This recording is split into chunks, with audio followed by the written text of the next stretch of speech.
Alors la reine Élisabeth II est décédée cette semaine. Ce n'est pas un scoop que je fais. Je pense que vous êtes tous au courant. En tout cas, si vous avez suivi les actualités, on nous en a parlé beaucoup. On va nous en parler encore beaucoup, je crois, cette semaine, jusqu'à la semaine prochaine. Et en tout cas, j'ai oublié quelque chose. C'est mes notes. Et sur mes notes, je n'avais pas mis la reine Elisabeth. Alors, de ce côté-là, ça va. C'est vrai que je ne suis pas, moi, d'origine anglaise. Je n'ai pas de famille en Angleterre, ni dans le Commonwealth non plus. Peut-être c'est le cas pour certains d'entre vous, hein, je ne sais pas. En tout cas, c'est, je crois, quelqu'un qui a marqué, en tout cas, tous ces sujets, comme on dit, toutes les personnes. Et même si nous ne sommes pas attachés particulièrement à cette personne, nous constatons néanmoins qu'elle a marqué quand même son temps. C'est une mère, une grand-mère, une arrière-grand-mère, et pour beaucoup de personnes, elle était cette personne-là. Combien n'étaient pas encore nés lorsqu'elle a été couronnée? Sans doute beaucoup. Et je me suis posé la question, mais à quoi pensez-vous, à quoi avez-vous pensé quand on vous a annoncé cela? Je ne vous demande pas de le dire, mais j'ai réfléchi un petit peu, et moi j'ai pensé à Ésaïe, chapitre 53. On a l'impression qu'il y a un contraste entre ce que l'Écriture nous dit, ce que Christ a été, et ce que cette personne représentait pour beaucoup de gens. Regardons juste quelques instants, je vais lire ce Ésaïe chapitre 53. Qui a cru à ce qui nous était annoncé? Qui a reconnu le bras de l'Éternel?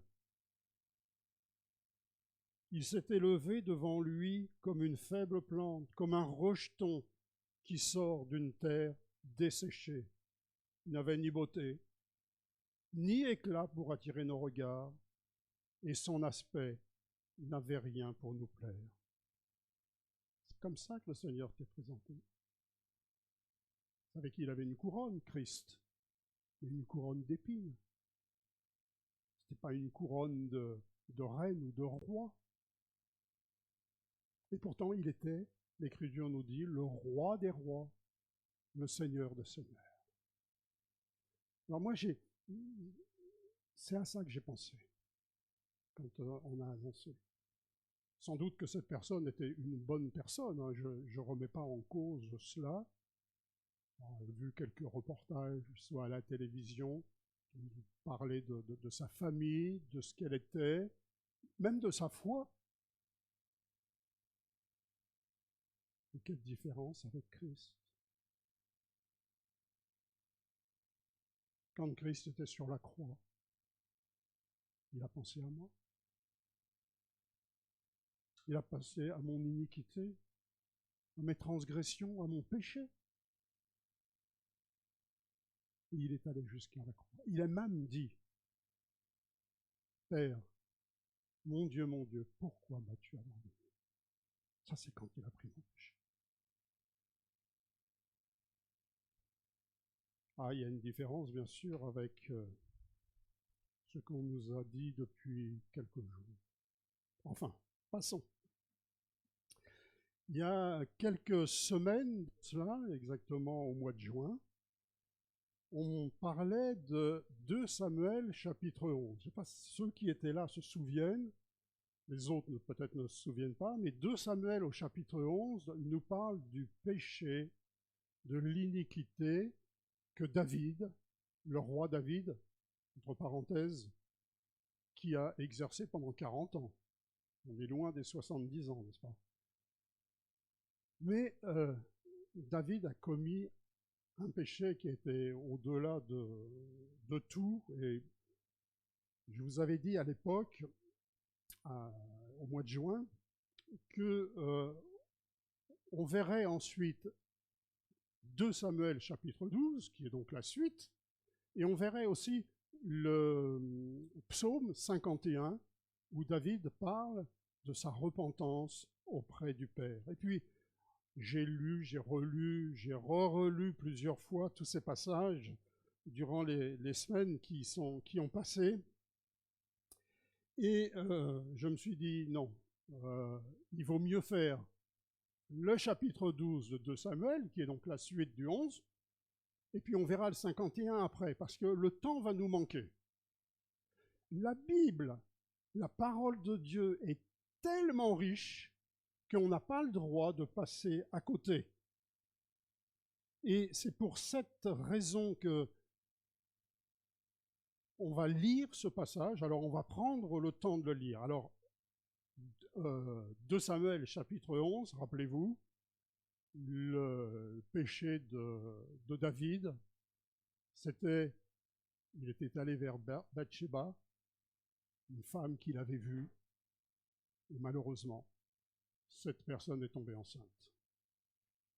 Alors David a été secoué. Il l'avait fait plus ou moins en secret, en tout cas pas à la vue de tout le peuple. Et lorsque il a appris cela, il a fait revenir Uri, parce qu'elle était mariée, Bathsheba, à Uri. Et Uri est venu à Jérusalem. Il a cherché à le corrompre. Il a même cherché à le faire boire pour qu'il soit saoul et qu'il retourne vers sa femme, parce que s'il était retourné vers sa femme, ben c'était facile de dire, ben voilà, il a eu un enfant avec son épouse. Mais seulement, Uri n'est pas allé.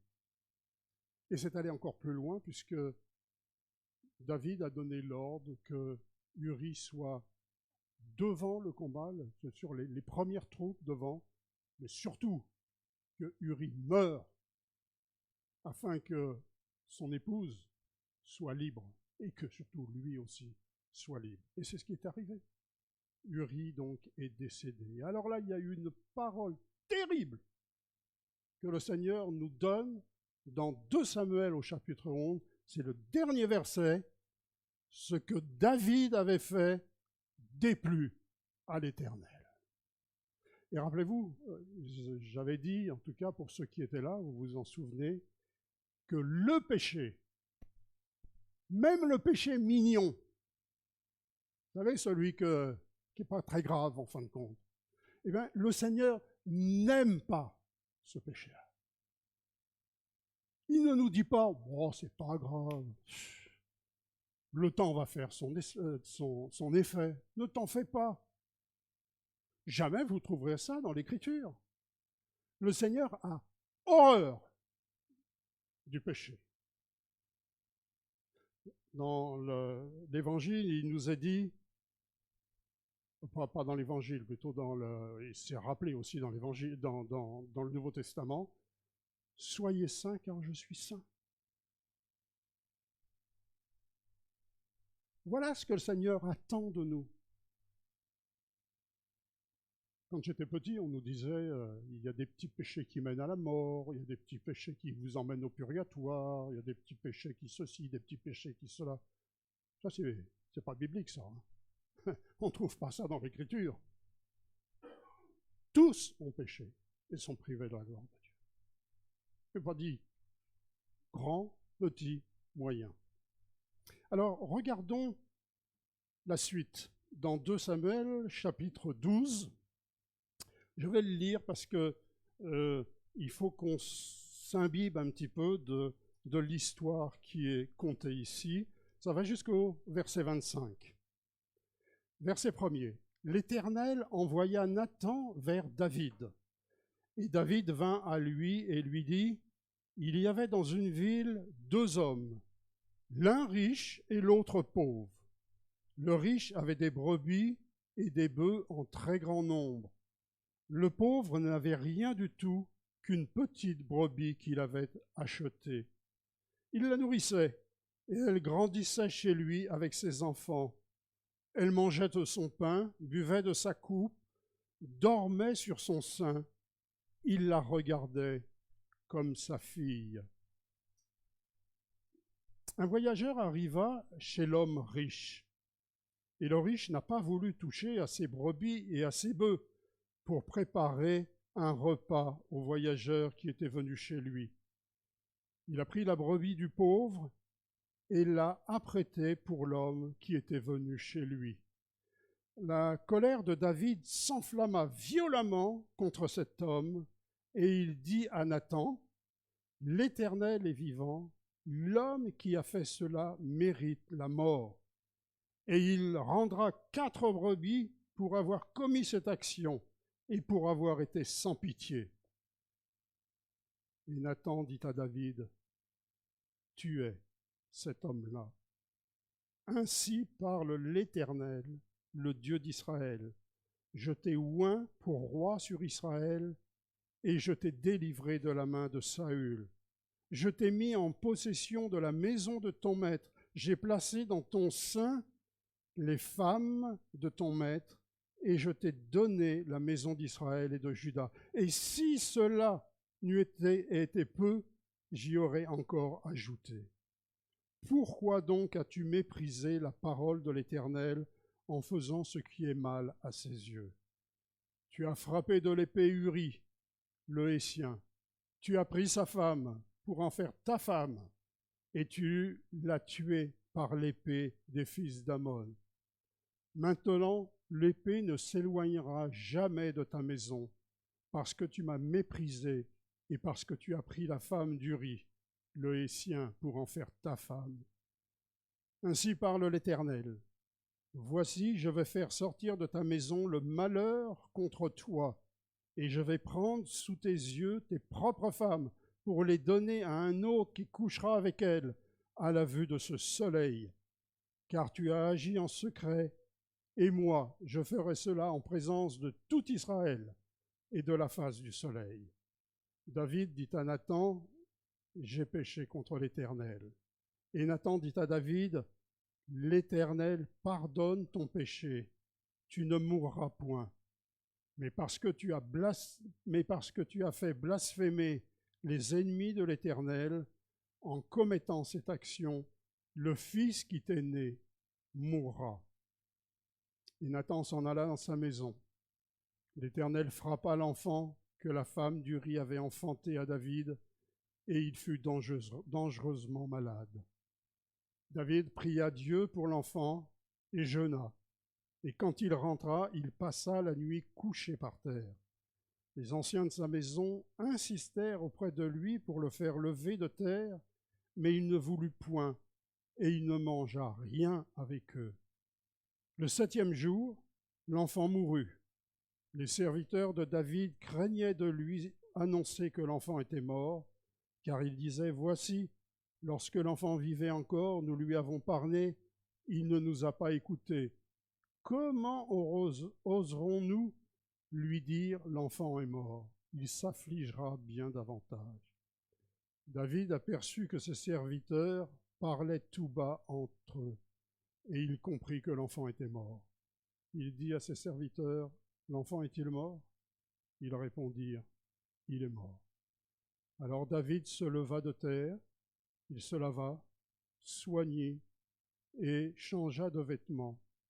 Puis il alla dans la maison de l'Éternel et se prosterna.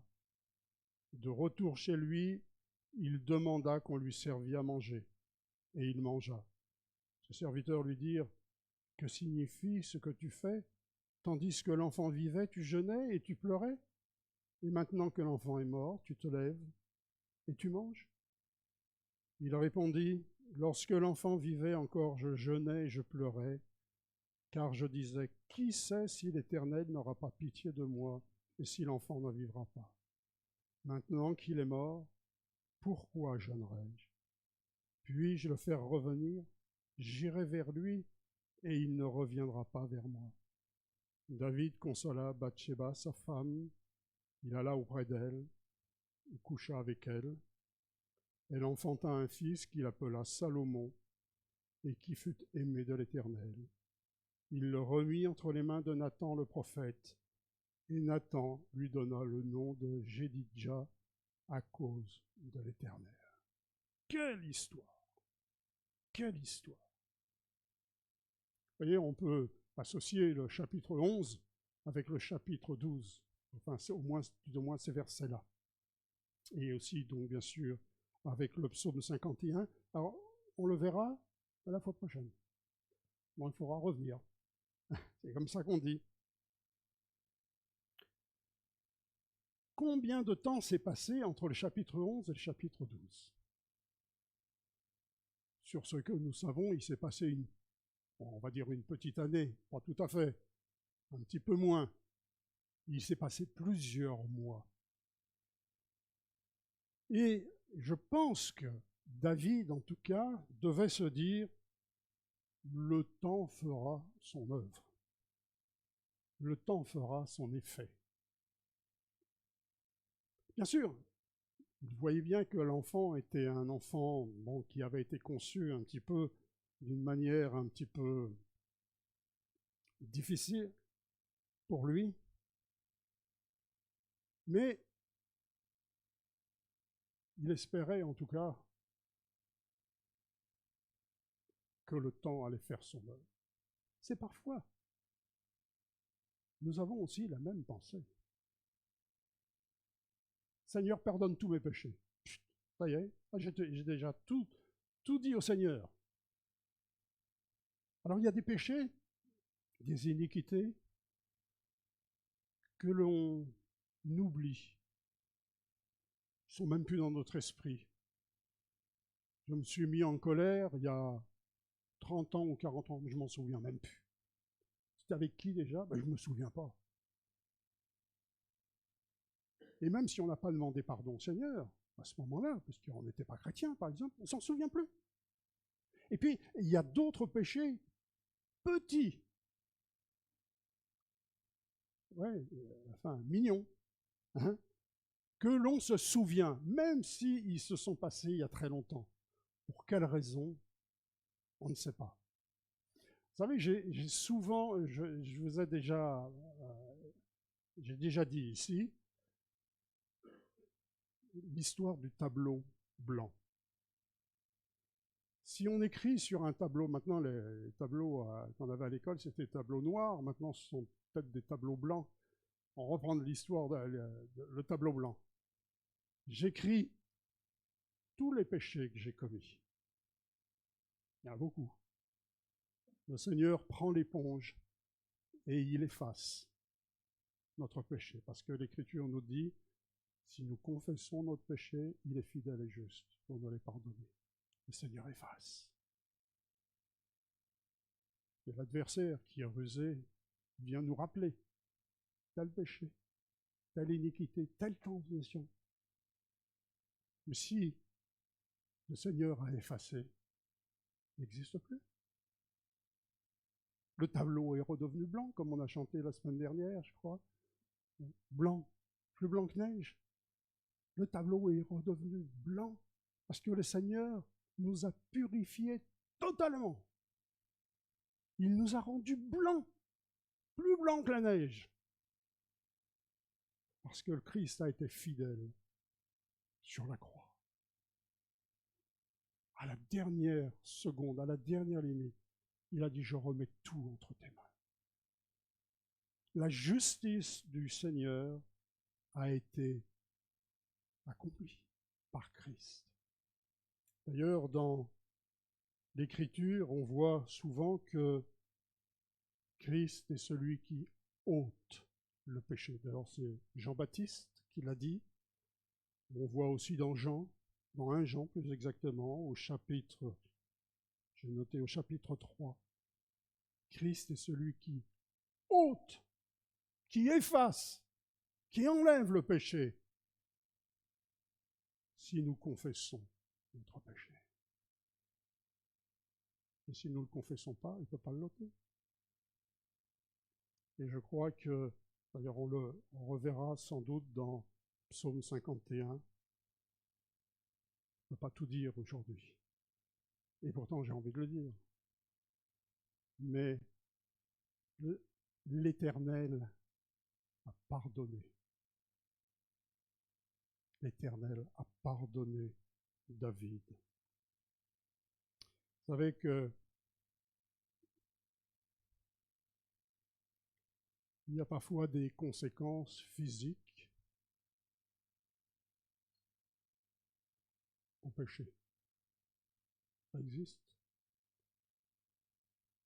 Si on ne s'arrête pas au stop volontairement, hein, ou qu'on passe au feu rouge volontairement, il peut y avoir des conséquences physiques pour soi, mais aussi pour les autres.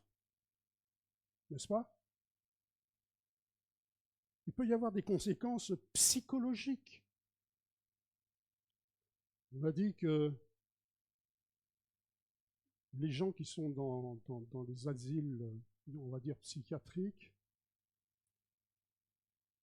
bien sûr qu'il faut du temps pour se remettre un petit peu en forme, pour les gens qui font des dépressions, se remettre normalement, je dirais.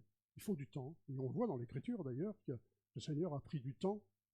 Hein, il a fait en sorte que les oiseaux puissent apporter de la nourriture à Élie et à d'autres. Mais si ces hommes et ces femmes avaient la certitude d'être pardonnés totalement, d'être plus blancs que la neige, il y en aurait beaucoup qui pourraient sortir. Parce que l'œuvre de Christ est une œuvre parfaite. La mort de Christ sur la croix est une mort parfaite. Il est allé jusqu'au bout pour nous. Et ça, bon, je sais qu'on ne l'oublie pas, mais à chaque fois que nous péchons, à chaque fois que nous commettons ce que nous ne devrions pas commettre, rappelons-nous cela. Pas comme une habitude, pas comme une habitude. Je transgresse la loi de Dieu, Seigneur, pardonne-moi. Je la transgresse de nouveau, Seigneur, pardonne-moi. Et jour après jour, Seigneur, pardonne-moi, Seigneur, pardonne-moi. C'est pas ça que le Seigneur nous demande. Nous sommes, dans ce cas-là, insensés. Insensés. Alors, que dit le verset 1er? L'Éternel envoya Nathan vers David. L'Éternel envoya Nathan vers David. C'est pas David qui est allé vers l'Éternel. C'est l'Éternel qui a envoyé le prophète Nathan vers David. Et le premier point qu'on peut souligner, c'est que l'initiative revient toujours au Seigneur. C'est le Seigneur qui est initiateur de cela. Il ne faut pas l'oublier. D'ailleurs,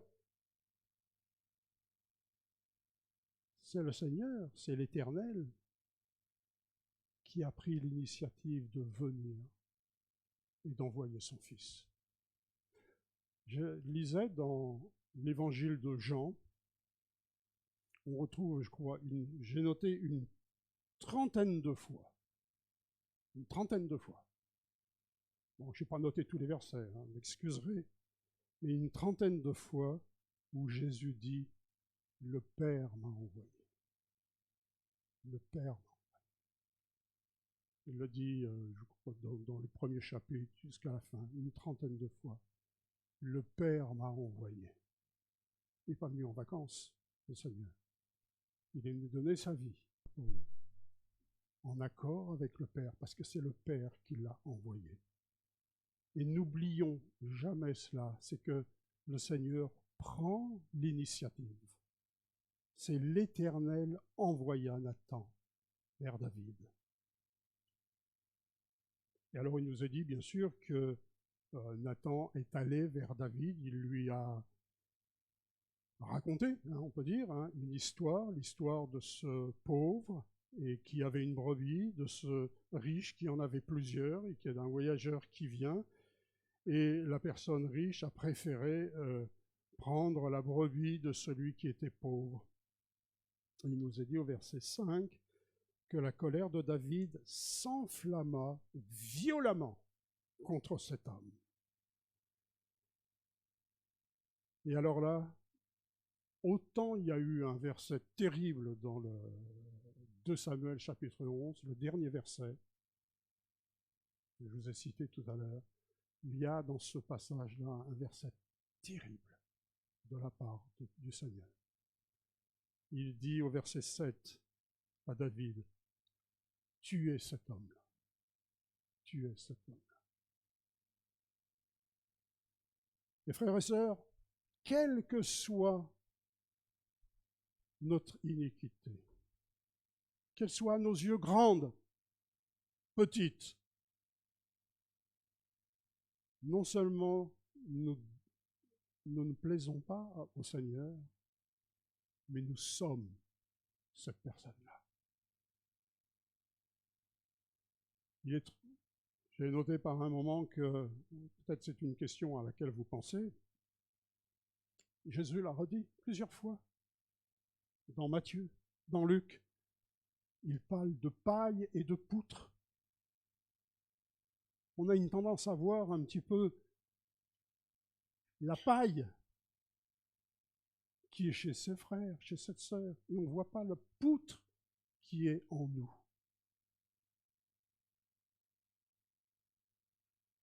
Vous savez, la vérité, elle fait mal. La vérité, elle fait mal. Et quand le Seigneur nous parle directement, je crois qu'il ne mâche pas ses mots. Tu es coupable. Comme ça qu'il dit. Tu es coupable. Mais grâce soit rendue à Dieu de ce que le Seigneur nous aime. D'ailleurs, qu'est-ce que Nathan représente? Il représente la parole de Dieu. Il représente la parole. Aujourd'hui, on ne se rend pas, je dirais peut-être moins compte, parce que nous avons toute la parole, toute la révélation. Christ est venu dans le monde. À cette époque-là, Christ n'était pas encore venu. Il y avait bien sûr des prophètes qui commençaient à annoncer des choses qu'ils, d'ailleurs, ne comprenaient pas eux-mêmes. Mais Nathan représente. D'ailleurs, il nous a dit, l'Éternel envoyé à Nathan. Ce n'est pas Nathan qui a décidé d'aller vers David, c'est l'Éternel qui a envoyé Nathan. Dans Jean, au chapitre 1er, vous connaissez, la parole a été faite chair. Au commencement était la parole. Premier verset. La parole était avec Dieu et la parole était Dieu. Elle était au commencement avec Dieu. Puis au verset 14, et la parole a été faite chair. Elle a habité parmi nous, pleine de grâce et de vérité. Nous en avons contemplé sa gloire, une gloire comme la gloire du Père unique, venu du Père. Christ est la parole. Et aujourd'hui, on prend les évangiles, nous lisons les évangiles, les paroles de Christ. Vous savez, il y a des orateurs qui sont très charismatiques, que ce soit politiques et même religieux. Des gens qui savent, je dirais, qui savent bien parler, qui ont une très grande connaissance, qui parfois jouent sur les émotions aussi, auprès d'une assistante. Et le Seigneur, lui, il a sa parole. Et la parole, bien sûr, joue aussi sur les émotions. Elle nous parle directement.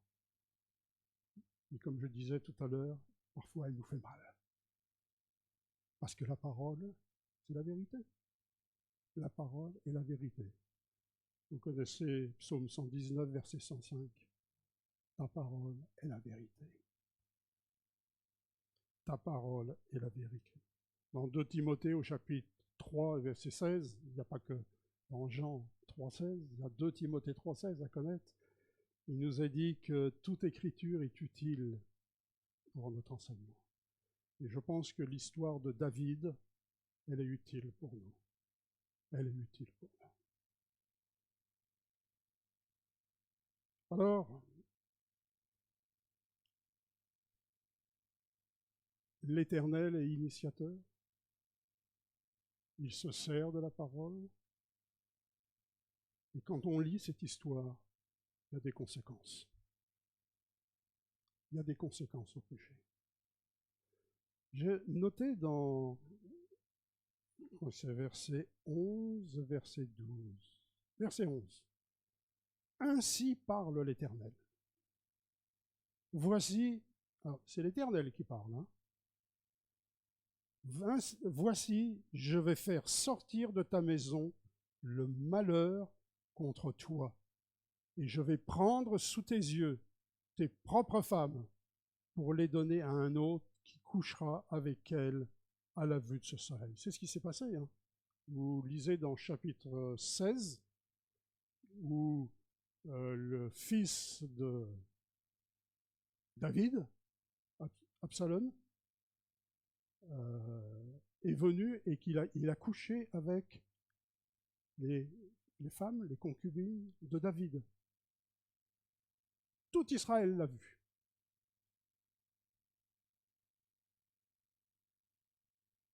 Le Seigneur, par contre, car tu as agi, verset 12, car tu as agi en secret, et moi je ferai cela en présence de tout Israël, et à la face du soleil, c'est-à-dire à la face de tous les peuples qui étaient là. Il y a eu des conséquences.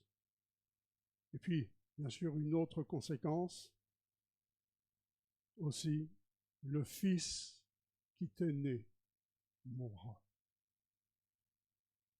Et je relisais à plusieurs fois ce passage, et il est dit, parce que tu as fait blasphémer les ennemis de l'Éternel en commettant cette action, bon, ton fils mourra.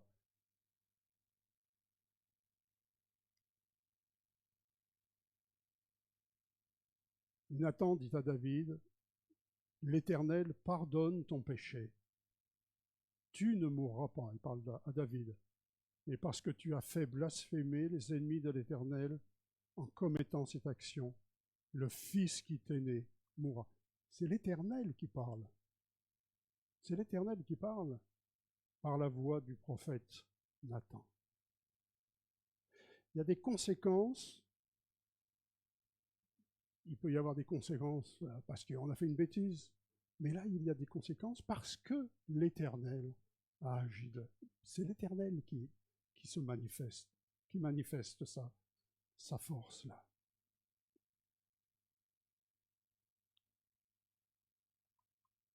Alors, il y a 2 mots ici, c'est le mot pardon et le mot blasphémer. Le mot pardon et blasphémer. Grâce soit rendue au Seigneur de ce qu'il nous pardonne. De ce qu'il nous pardonne. Il ne garde pas à toujours. Vous connaissez le verset, autant l'Orient est éloigné de l'Occident, autant j'éloigne de moi toute transgression. Le Seigneur ne veut pas. On a du mal à s'imaginer, mais l'Éternel ne veut pas garder à l'esprit les iniquités que nous avons faites les uns les autres. Mais l'Écriture nous montre que la grâce de Dieu existe. Déjà dans les psaumes, on le voit. Dans Actes au chapitre 20, verset 24, l'apôtre Paul parlera de la grâce de l'Éternel. Je veux que ce soit mon témoignage, la grâce de l'Éternel. Et si on doit parler de quelque chose, on doit se souvenir d'une seule chose, c'est de la grâce de l'Éternel. Le Seigneur nous pardonne totalement, complètement. Mais malheureusement, parfois, il y a des conséquences. Parfois, il y a des conséquences. Vous savez, le Seigneur, on l'a dit tout à l'heure, c'est dans Lévitique, là, il était dit « Soyez saints car je suis saint ».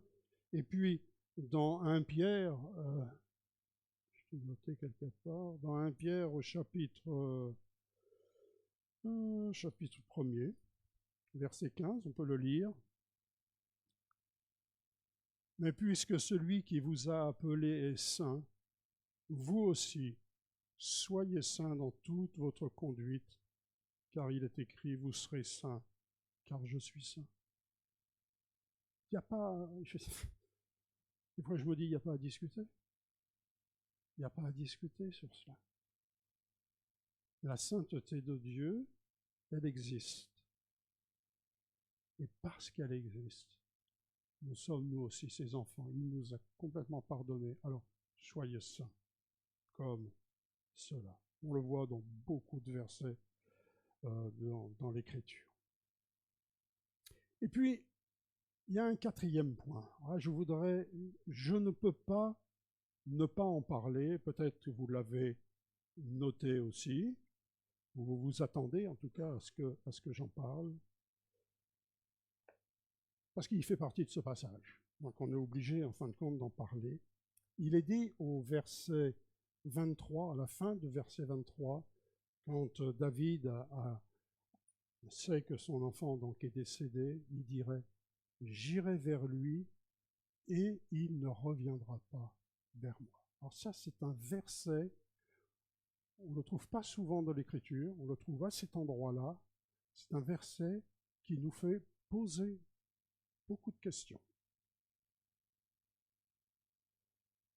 La question, entre autres, qui nous est posée, c'est où vont les petits-enfants qui décèdent? Et en tant que responsable, Nicolas a sans doute eu l'occasion aussi, quand on a à parler de cela à quelqu'un qui a perdu son enfant, physiquement, qu'est-ce qu'on peut dire? Qu'est-ce qu'on peut dire? Vous savez que c'est un sujet qui est douloureux, qui est hypersensible, et quand il y a besoin de consoler quelqu'un, il y a ce verset-là, il y a d'autres passages aussi, mais en tout cas, il n'y a pas dans l'Écriture où le Seigneur nous dit, voilà, les enfants on va dire de 0 à 2 ans, je ne sais pas moi, il n'y a pas de problème, ils vont directement auprès du Père. S'il y avait ça, bon, on pourrait au moins se donner cette réponse-là. Mais il n'y a pas. Il y a juste ce verset. Alors pourquoi je dis ça? Ce verset, ce passage en tout cas, comment dire, il y a des avis un petit peu contraires. Je parle parmi le monde évangélique, même parmi les pasteurs, il y a des avis différents aussi. Certains pensent que le seul moyen d'aller vers le Seigneur, c'est de confesser son péché et d'accepter Christ. Il y a beaucoup de versets qui en parlent. On peut penser à l'entretien que le Seigneur a eu avec Nicodème. Vous connaissez ce verset, Dieu a tant aimé le monde qu'il a donné son Fils unique afin que quiconque croit en lui ne périsse point mais qu'il ait la vie éternelle. Alors on se dit un petit enfant de 8 jours, de 1 mois, il n'a aucune conscience de cela. Et puis d'autres personnes, d'autres chrétiens, d'autres pasteurs pensent que par ce verset, en tout cas, on ne peut pas donner vraiment une explication totale, mais on peut l'accepter. Vous savez, quand quelqu'un décède, un adulte, son conjoint, il devient veuf ou veuve. On donne un nom. Si par exemple, les parents décèdent, par exemple, je sais pas moi, je dirais un accident de la route par exemple, l'enfant qui reste devient orphelin. Mais quand un enfant, un petit bébé décède, il n'y a pas de nom pour les parents. On dit que l'enfant est parti, est décédé. Je me souviens d'un frère qui a eu cela, un frère qui était pasteur aussi, qui a accepté, qui a bien reconnu. Et pourtant, je crois que ce frère dit que il opte plutôt pour la première chose, premier point. Alors, qu'est-ce qu'on doit dire à quelqu'un qui passe par des épreuves comme ça? Pas toujours facile d'être pasteur, hein, et de consoler quelqu'un, même quand on connaît beaucoup l'Écriture. Alors, je dirais, moi, premièrement, que le Seigneur comprend. Pourquoi? Parce que le Seigneur, on a dit, il a envoyé son propre Fils. Il s'est séparé de son propre Fils. Il a emmené son propre Fils, je dirais, à la croix, à la mort. Il a perdu son Fils. Matthieu chapitre 27, verset 46, entre autres. Mon Dieu, pourquoi m'as-tu abandonné? Christ a dit à son Père.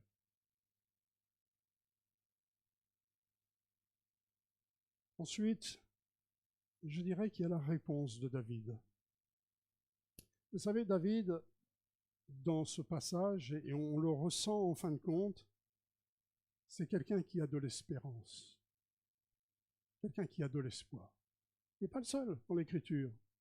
Je repensais à Job. Je sais que mon Rédempteur est vivant, que je le verrai. On peut penser à Abraham, on peut penser à d'autres personnes. Et surtout, ce verset, il est dans l'Écriture. Il est dans l'Écriture. Ce n'est pas quelque chose qui a été rajouté. Vous savez que j'ai déjà dit, les libéraux, ceux qu'on appelle les libéraux, les entre guillemets chrétiens libéraux, n'acceptent pas toute l'Écriture. Ils remettent en cause la parole de Dieu, ils remettent même en cause ce que Christ a dit dans les évangiles, et à plus forte raison, ils remettent en cause des passages comme celui-ci. Troisième point plutôt, l'Écriture nous dit que Christ, il est juge, mais il est juste. On a du mal à s'imaginer qu'est-ce que ça peut vouloir dire. Il n'est pas un juge inique, il est un juge juste. Alors là, on le trouve dans ce que Paul a dit dans 2 Timothée au chapitre 4, verset 8, dans Jacques, le frère de Jésus, donc au chapitre 4. Donc c'est un point auquel on doit tenir compte. Un autre point, quatrième, qu'on voit dans l'Écriture, c'est la compassion que Christ avait. Est-ce qu'on comprend ce que veut dire compassion? Mon frère, ne t'en fais pas, je vais prier pour toi. Puis on oublie. La semaine passe, le mois passe, et on n'a pas prié pour le frère. Mais Christ avait de la compassion. Quand il voyait des gens qui étaient malades, qui souffraient physiquement, il avait de la compassion. Il ne restait pas indifférent. On sait que le Seigneur a guéri beaucoup, des milliers de malades. Il a même donné à manger à plusieurs personnes. Parce que Christ avait de la compassion. D'ailleurs, dans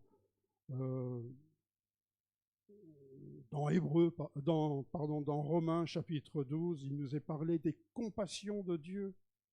Jacques au chapitre, j'ai noté aussi Jacques qui était le frère de Christ, au chapitre 5 et au verset 11. Voici, nous disons bienheureux ceux qui ont souffert patiemment. Vous avez entendu parler de la patience de Job et vous avez vu la fin que le Seigneur lui accorda. Car le Seigneur est plein de miséricorde et de compassion. Pas de temps en temps, Ça fait partie de sa nature même, la compassion. Et puis, le dernier point peut-être, c'est ce que Christ a dit, par exemple dans Marc, au chapitre 10 et au verset 13. « Laissez venir à moi, les petits enfants. » Vous savez, les disciples étaient là avec Jésus, et là, poussez-vous, poussez-vous, poussez-vous, laissez venir Christ. Le Seigneur dit, mais pourquoi vous leur dites cela? Laissez venir. Il a même, je crois que c'est dans Marc, alors je l'ai noté dans Marc au chapitre 10.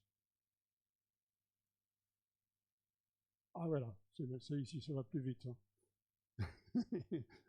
Jésus, voyant cela, fut indigné et leur dit, laissez venir à moi les petits enfants et ne les empêchez pas, car le royaume de Dieu est pour ceux qui leur ressemblent. Quand on voit des petits enfants, sans doute qui couraient, qui empêchaient Christ d'avancer, qui gênaient en tout cas la foule qui était là, Jésus fut indigné, car le royaume de Dieu est pour ceux qui leur ressemblent. Il y a beaucoup de versets donc dans l'Écriture qui nous rappellent que, aux yeux du Seigneur, les enfants ont de l'importance. Les enfants ont de l'importance. J'opterais, parce que je suis obligé quand même de dire un peu ce qu'il en est, mais je pense qu'un petit enfant qui décède, le Seigneur l'accueille. C'est un peu ma conviction. Je ne me base pas sur un verset en particulier qui le dit. Hein. Je peux penser à ce verset qui se trouve dans Samuel, chapitre 12, avec les versets du juste juge, l'espérance, la compassion. Laissez venir à moi les petits enfants. C'est ce qui me fait penser à cela. Je voulais simplement vous dire qu'il y en a qui pensent ceci, il y en a d'autres qui pensent autrement. Peut-être parmi nous, on a aussi les deux avis. Hein. Moi, je le conçois tout à fait. Hein. Je le conçois tout à fait. Mais je reconnais que c'est un sujet très délicat. Il y a quelques années de ça, une sœur de l'église où on était a perdu son enfant. Je crois que c'était une fille qui était peut-être qui avait 7 ans ou 8 ans, je ne me souviens plus très bien, donc qui était déjà beaucoup plus âgée. Et la sœur était tellement triste. Je pense qu'elle a passé vraiment un mauvais moment, des heures et des heures à pleurer. On a prié avec elle, on l'a entourée. Le jour de l'enterrement de l'enfant, il y avait beaucoup de tristesse, beaucoup de tristesse. Cette jeune fille-là, je crois qu'elle venait à l'école du dimanche. Est-ce qu'elle avait accepté Christ? Je ne peux pas vous dire, hein, je ne sais pas du tout. Mais il y avait beaucoup de tristesse. Et je pense des fois à tous nos enfants, là, bon, l'école du dimanche n'a pas recommencé, mais il y a des petits, il y a des plus grands. Ils entendent parler du Seigneur. Gabriel, tu as connu quelqu'un, un jeune enfant, qui un jour a accepté le Seigneur, il a été très jeune. Hein. Donc, Christ est un juste juge. C'est en tout cas ce que je ressens. Donc, rappelons-nous cette parole, l'Éternel, l'initiateur. L'Éternel nous parle par sa parole. Il y a parfois des conséquences de nos péchés.